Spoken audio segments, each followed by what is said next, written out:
Friends, ఇప్పుడే అందిన వార్త. రాష్ట్ర వ్యాప్తంగా ఈ సేవలు కొత్త రూల్స్ అన్నమాట. రాష్ట్ర ప్రభుత్వం సంచలనం. ప్రజలందరికీ గుడ్ న్యూస్ అంటూ లేటెస్ట్ అప్డేట్ అయితే రావడం జరిగిందనమాట. సో ఆ వివరాలు ఏంటనేది వీడియోలో తెలుస్తుంది. వీడియోని చివరి చూడండి, అర్థమవుతుంది. మరోసారి ఛానల్ వస్తే తప్పకుండా సబ్స్క్రైబ్ చేసుకోండి. చూస్తున్నారు కానీ లైక్ చేయడం మర్చిపోతున్నారు. వెంటనే లైక్ చేయండి. వీళ్ళకైతే వెళ్ళిపోదాం.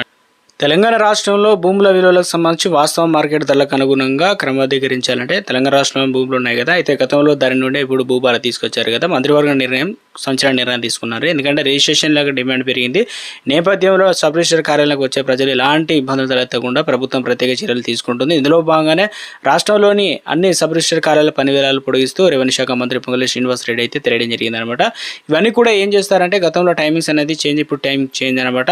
ఈ నెల 29 నుంచి జూన్ 3వ తేదీ వరకు కూడా దాదాపుగా ఉదయం 9:30 గంటలకు స్టార్ట్ అవుతుంది. తర్వాత 7:30 గంటల వరకు కార్యాలయాలు పనిచేస్తాయని చెప్తున్నారు. ఇక టైం అనేది పొడిగించారనమాట.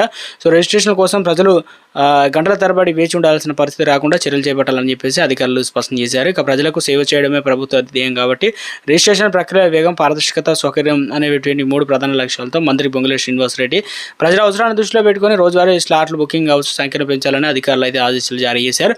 రిజిస్ట్రేషన్ డిమాండ్ బట్టి అవసరమైతే అదనపు సమయంలో పాటు మరిన్ని రోజులు కూడా పనివేళలు పొడిగించేందుకు కూడా ప్రభుత్వం సిద్ధంగా ఉందని చెప్పేసి వెల్లడించడం జరిగింది. వ్యవసాయ భూముల రిజిస్ట్రేషన్లు జరిగే తహసీల్దార్ కార్యాలయాలతో కూడా నిరంతర సమన్వయం పెంచుకుంటూ ఎక్కడ ఆలస్యం లేకుండా రైతులకు సేవలు అందించాలని చెప్పేసి స్పష్టం చేశారు. ప్రజలకు వేగవంతమైన, పారదర్శకతమైన, సౌకర్యవంతమైన సేవలు అందించడంలో ఎలాంటి అలసత్వం వహించవద్దని రాష్ట్ర రిజిస్ట్రేషన్ల ఐజీ రాజీవ్ గాంధీ హనుమంతులకు మంత్రి పొంగులేటి శ్రీనివాస్ రెడ్డి ప్రత్యేక ఆదేశాలు అయితే జారీ చేయడం జరిగిందనమాట. సో